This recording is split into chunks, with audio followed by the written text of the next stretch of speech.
So it is true that in general, inflammation markers go up as you get more fat on your body. And it's not that fat is bad, folks.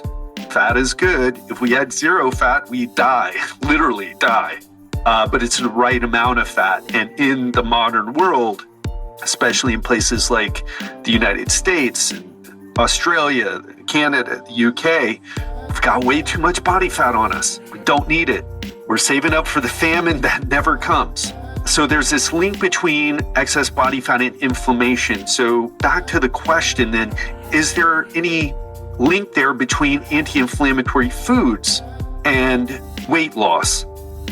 Welcome to the Legendary Life Podcast, where it's all about taking control of your health, losing fat, transforming your body, and living the life you deserve with celebrity fitness trainer and longevity enthusiast, Ted Rice. If you want to get leaner, stronger, and upgrade your health this year, I'd like to invite you to subscribe to my Unstoppable After 40 newsletter. Every Friday, I send out my newsletter to help you transform your body and reclaim your health in record time. It's weekly wisdom you can read in just under 5 minutes. So go to legendarylifepodcast.com/newsletter and subscribe now. And if you're already a subscriber, I want you to pay attention for emails that are coming. We've totally revamped the newsletter, and I know you're going to love it. That's all I've got. Again, go to legendarylifepodcast.com/newsletter and subscribe now.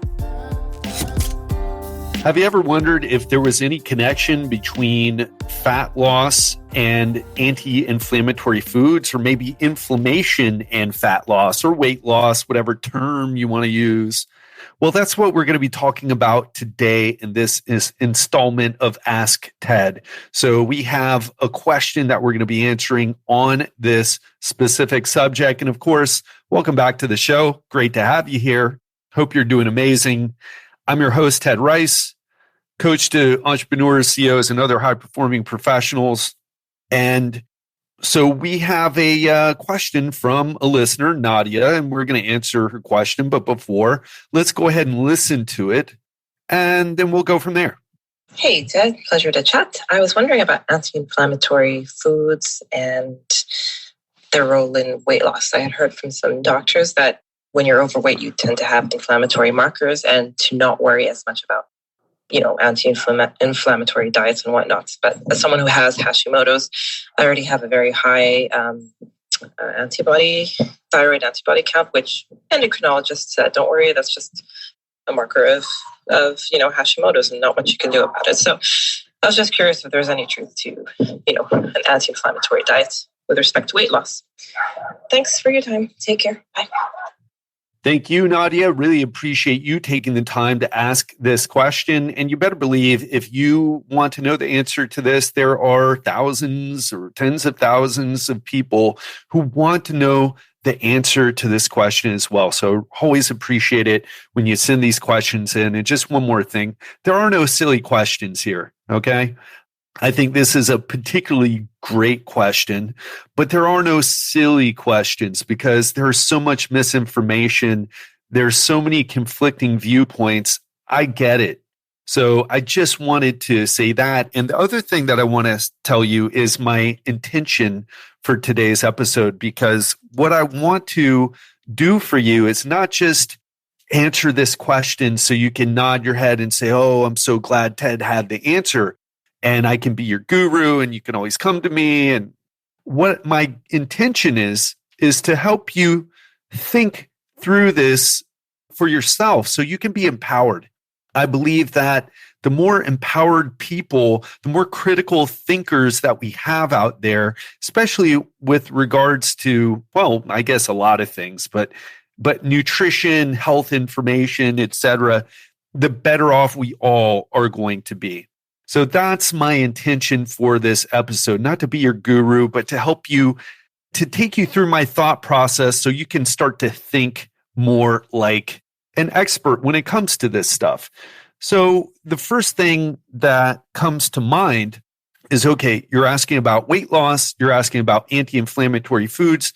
You said that doctors have said that excess body fat raises inflammatory markers. You also said something about you having Hashimoto's, but we're going to set that to the side. We're going to focus on your question here because the Hashimoto's is another topic for another time, topic for another podcast. So it is true that the more excess fat you have is correlated with higher levels of inflammation. Now, notice the word that I used, correlated. I didn't say, oh, are you overweight or obese? For sure, your inflammatory markers are off the charts. I did not say that. I said, in general, there's a correlation there.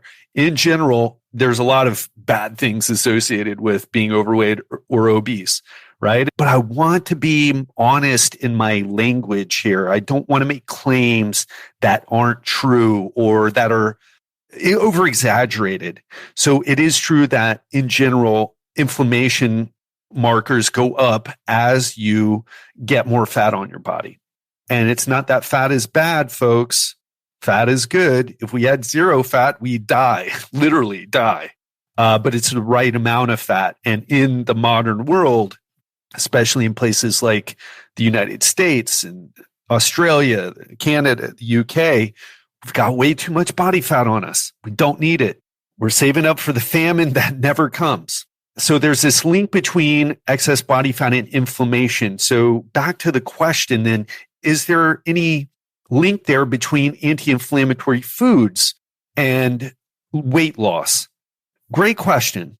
But what we need to ask ourselves is, okay, well, how does weight loss happen? What is the mechanism? And if you've been listening to this podcast for a while, you should know what that answer is, right? Well, should know. Maybe you heard it here and then listened to another podcast or read a social media post and got confused again. But folks, this has been tested over and over and over and over and over. I've been in this business 23 years. I used to believe all the things that people say now about how carbs make you fat. It's all about hormones, yada, yada, yada. I said and believed all that stuff. But now I'm telling you, the weight of the evidence is so solid here that you can trust in it.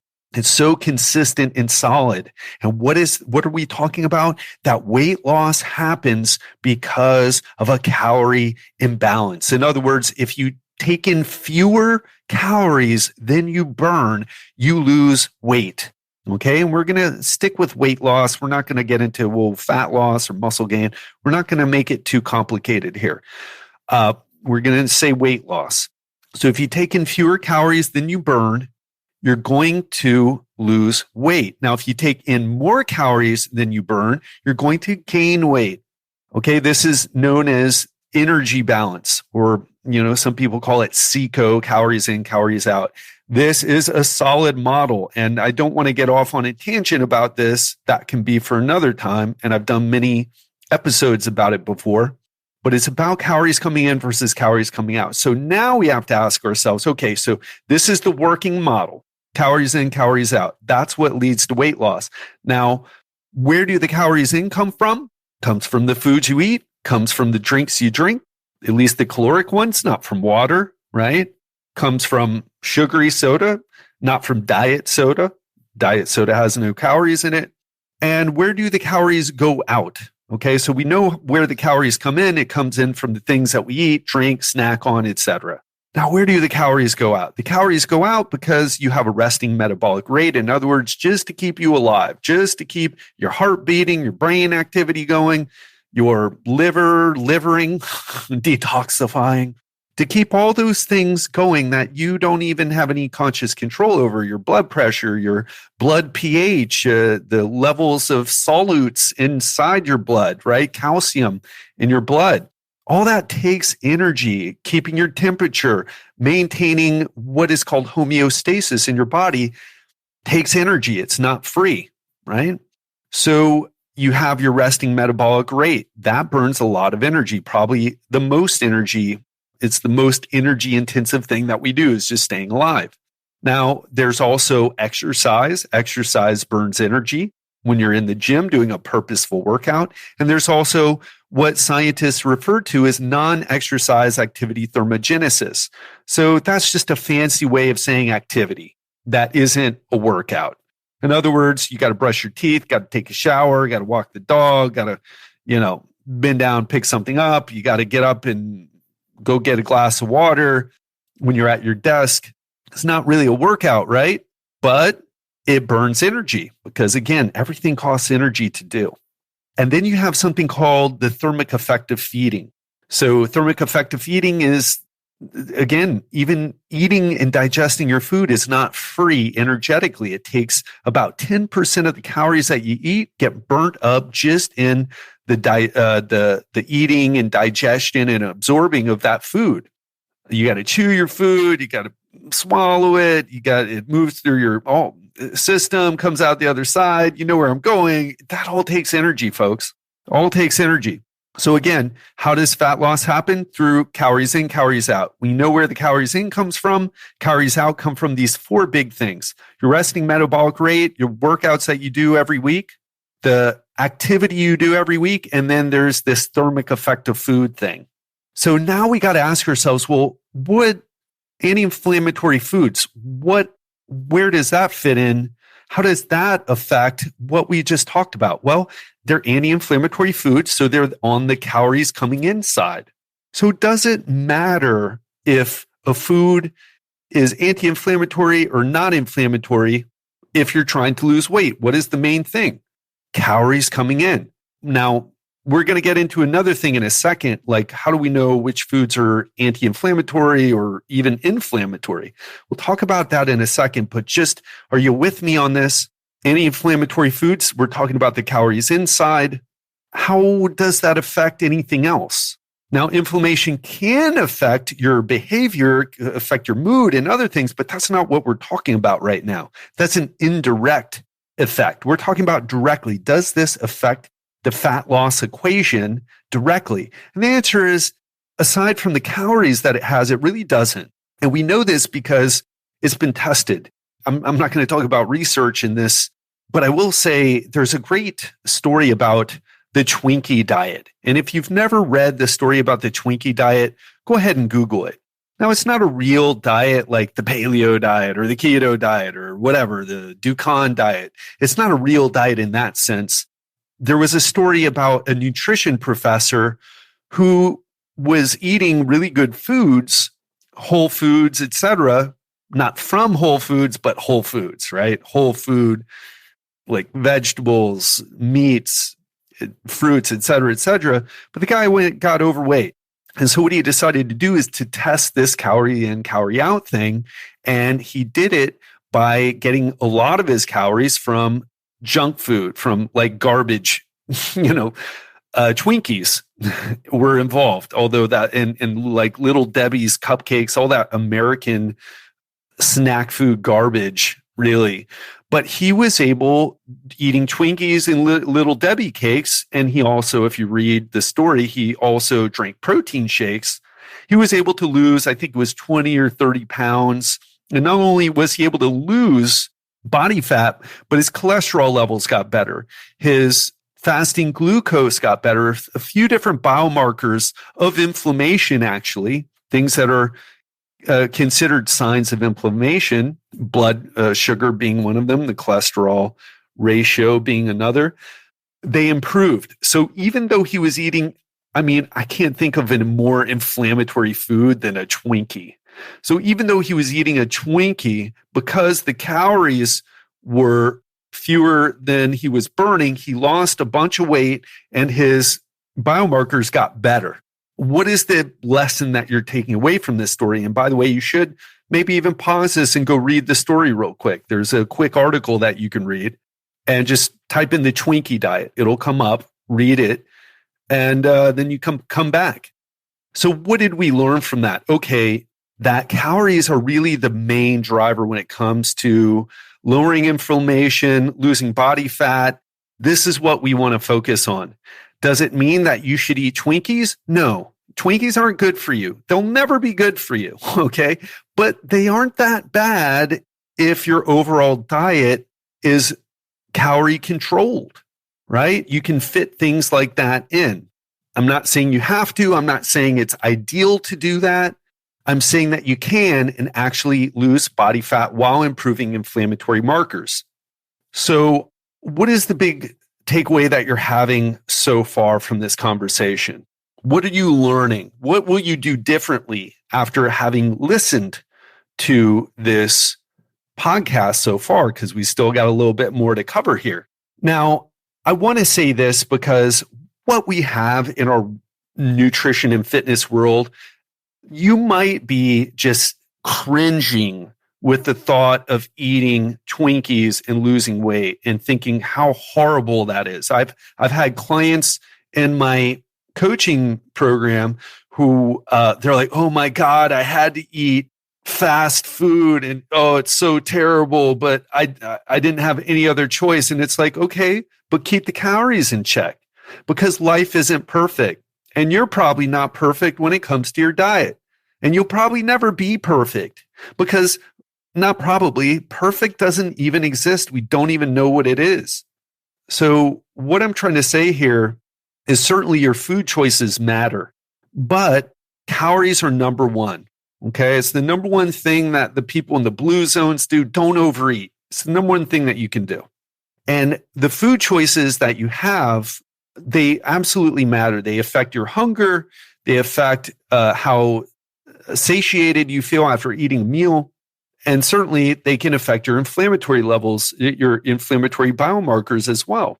And if you're interested in learning about the foods that you can eat that do have an effect on inflammation, you can go to Dietary Inflammation Index. So Dietary Inflammation Index. That's what you want to Google. Why am I telling you that? Because I don't want you to listen to shirtless Chad on YouTube who's telling you, hey, bro, this food's super inflammatory. Bananas are super inflammatory, bro. I don't want you listening to that guy. He's just saying stuff. And he may even use some sciencey sounding language. But how do we know if something actually is inflammatory or not? And the answer is we test it.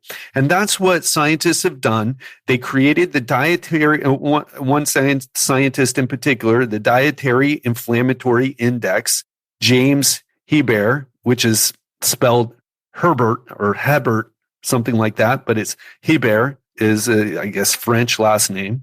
And they've done a lot of studies to figure out, okay, well, what are the most inflammatory foods? What are the foods that are actually anti-inflammatory? And so going to the Dietary Inflammatory Index will give you a list of those foods. You can read about the index. You can look up the different foods that have been tested. You can see how they make their decisions. You can read the weight of the evidence. And the last thing I want to tell you here and challenge you with, really, is what I want you to do is not to take my word for it like I'm some guru with all the answers, even though I'll tell you, I've coached a lot of people. My people get great results. But you haven't worked with me. You haven't probably gotten great results from listening to this podcast. Hopefully you've gotten some good results. But maybe you haven't even tried that much of what we've talked about here. And so what I'd love to challenge you with is don't listen to me. Go try this out for yourself. Go look up the Dietary Inflammatory Index. Look at the foods there. Start changing out the foods and see if you notice a difference. Now, if you notice fat loss, try to look up the calorie counts on the foods and say, okay, well, I'm losing fat now. Is it just because I switched out my other foods for anti-inflammatory foods? Or was there a change in the amount of calories that I'm eating? And also, don't just pay attention to weight loss, but pay attention to how you feel, because that's important too. So I want you to run this experiment on yourself and try it out, because and this is just a quick soapbox moment here, folks, but what we do in our society is we talk a lot, but we do very little. We want to know exactly the right, perfect combination of things to do before we do anything. And the truth is, the reason I'm comfortable calling myself an expert with fat loss, and and I wouldn't say that I'm an expert in nutrition because I don't research nutrition, but helping people with fat loss, I consider myself an expert. And the reason that I consider myself that is not because I've read a lot of blog articles or listened to a lot of podcasts, but because I consistently help people get results with fat loss. And I help them do it not just with teaching them the right things, but showing them how to implement those principles into their lifestyle so that it's sustainable for them. Okay. So in other words, I did it, folks. And I'll tell you, it's better to work with me now than it was to work with me 5 years ago. I'm a better coach, but I had to get in there and I had to try things out. I had to see what works for clients. And I'm still working to this day to improve my delivery, improve how I transform my clients' lives or help facilitate that transformation, really. So I would tell you, go out and try this. Don't just ask questions and listen and nod your head and get the guru answer so that you can bring it up at a cocktail party or get into arguments on social media about it. I want you to go and try it. See what results you get and try to figure out, think critically.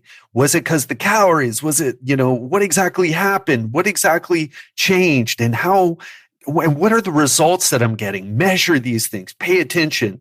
You can do it by, really getting DEXA scans and tracking your calories, or you could just make a mental note of it, or journal it, But try these things, experiment, learn from doing. It's going to make you a better person in the process and more knowledgeable. All right, my soapbox moment is over there. And again, I want to ask you, what did you take away from this episode? What's the big takeaway for you?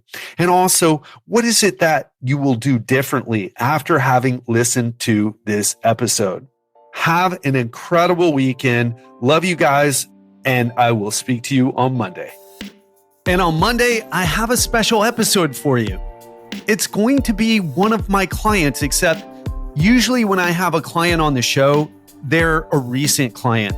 But my client who's going to be on the show on Monday is going to be a client who worked with me 3 years ago. And what's interesting about this client is not only did he work with me 3 years ago, but he maintained more or less the same weight that he ended at in my program 3 years ago. So if you're interested, do people actually get long-term results with working with me, working with Ted, and you're curious about what happens long-term? This is the first time I've had a client that worked with me 3 years ago and has come back on the show. And we're going to have a conversation. If you know how I roll, I even ask him, what are the things that you've done outside my program to help keep your results? So if you want to hear some of the keys to long-term sustainable weight loss and optimal health, you're going to want to listen to this Monday episode because you're going to hear from a real person, not some expert. And we're both going to learn together because I ended up taking away a lot from the episode. So that's what's happening. If you're interested in that, tune in on Monday. Speak to you then. If you want to get leaner, stronger, and upgrade your health this year, I'd like to invite you to subscribe to my Unstoppable After 40 newsletter. Every Friday, I send out my newsletter to help you transform your body and reclaim your health in record time. It's weekly wisdom you can read in just under 5 minutes. So go to legendarylifepodcast.com/newsletter and subscribe now. And if you're already a subscriber, I want you to pay attention for emails that are coming. We've totally revamped the newsletter and I know you're going to love it. That's all I've got. Again, go to legendarylifepodcast.com/newsletter and subscribe now.